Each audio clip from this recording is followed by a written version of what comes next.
This is Russell Neyman again. One of the things that impacts our efficiency on an everyday basis is the simple matter of how our shop is set up. I'm going to show you how mine is done in hopes that that helps you. Boom.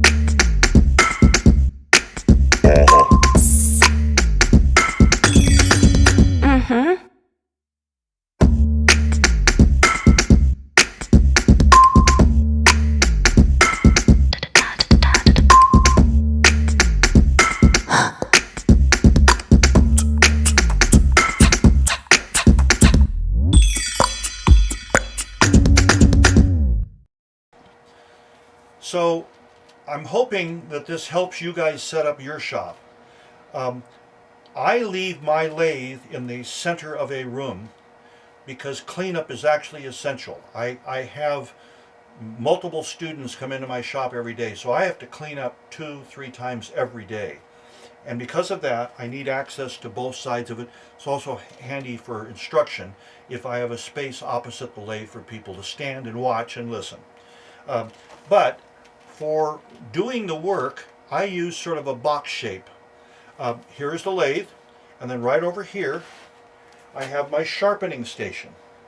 We'll go over sharpening some other day, but I've got it set up with a very fine grit wheel and also a CBN wheel, and I have a Wolverine jig system that allows me to quickly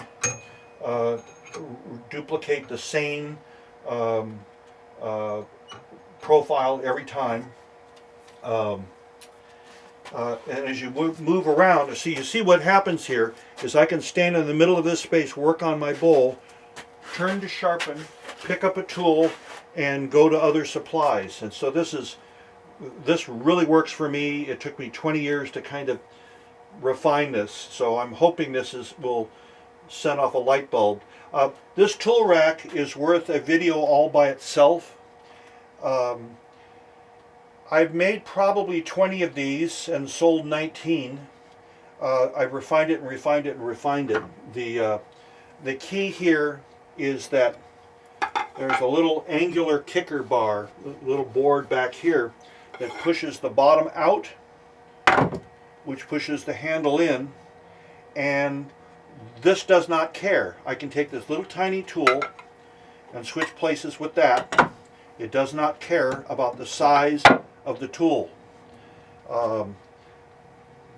Once again, you notice I use magnets everywhere.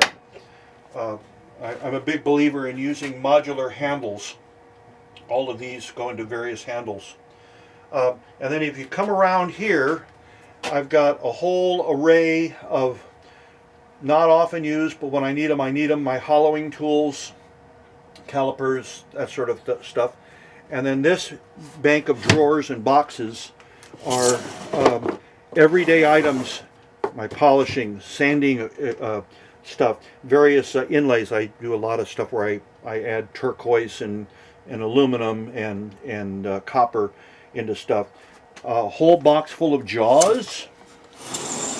We talked about that in our jaws section, including a whole box full of spare soft jaw nubs and screws and so forth.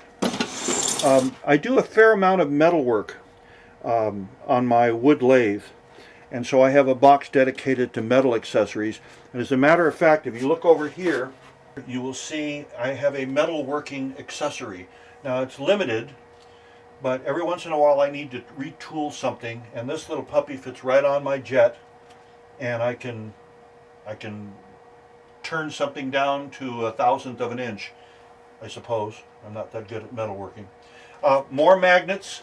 I keep all of my spare carbide tips up and down here. I use smaller tools. I don't use many carbide tools, but when I do, I keep them in small handles.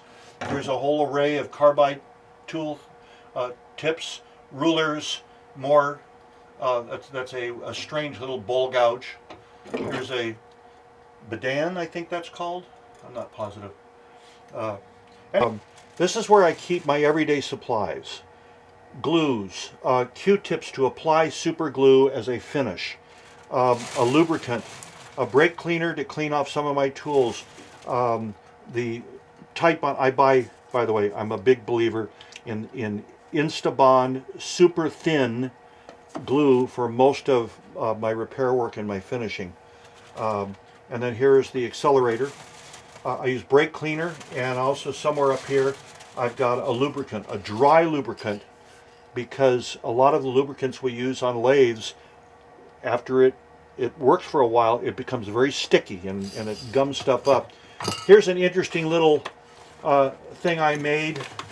This is a live center. I made this myself. I took a number 2 Morse taper and I mounted on a couple of bearings. And this is a supersized live center. I know you can buy these for $150 out of aluminum, but I made this one myself. Up here on top I have a lot of other everyday supplies. Here's my airbrush thing along with dyes that I don't airbrush a lot, but when I do it to enhance color rather than color. And we'll do a video about airbrushing. You know, miscellaneous supplies. This is a really neat inlay that I use for it's a colored inlay that I use on handles and stuff. Anyway, that's pretty much it. Steady rests, big sanding plates that I use for various things, face plates.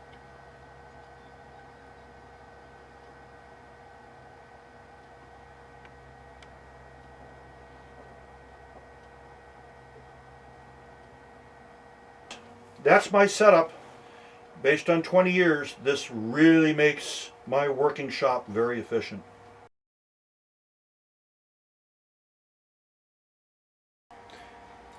So this is my lathe.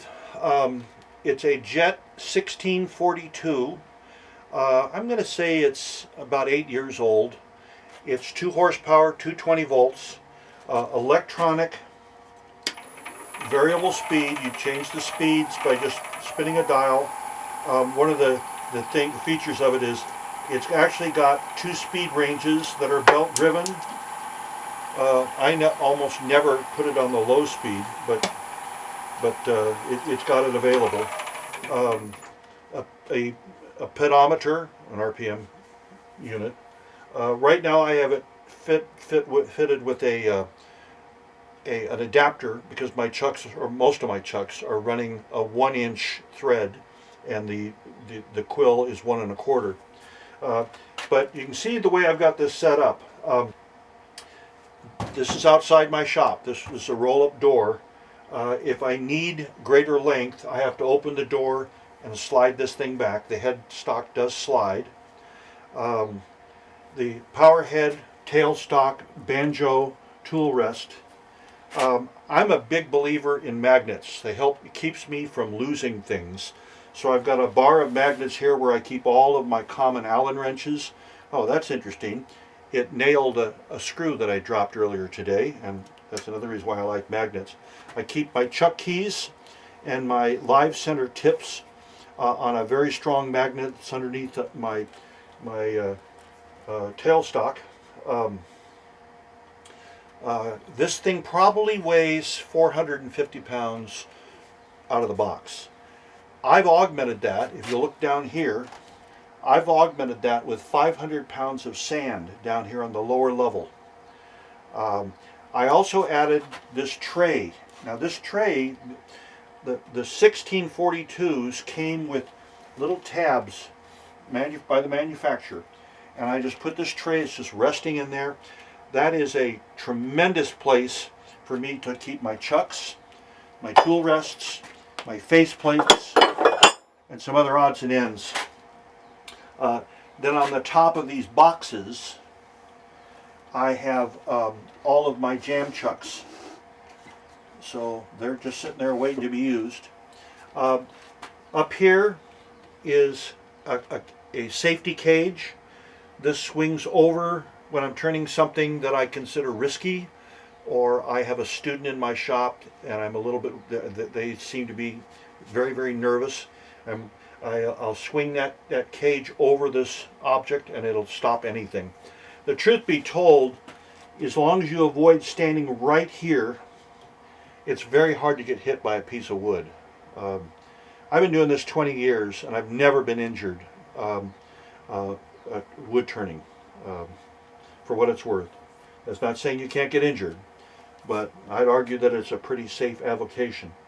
One more thing is sometimes you need to get rid of your tailstock. So down here I have what's called a swing away, and this loosens, and I can take my tailstock and get it completely out of the way. Pretty cool, huh? It's a pricey item, $300 for that, but as often as I need to get the tailstock out of the way, that's gold for me.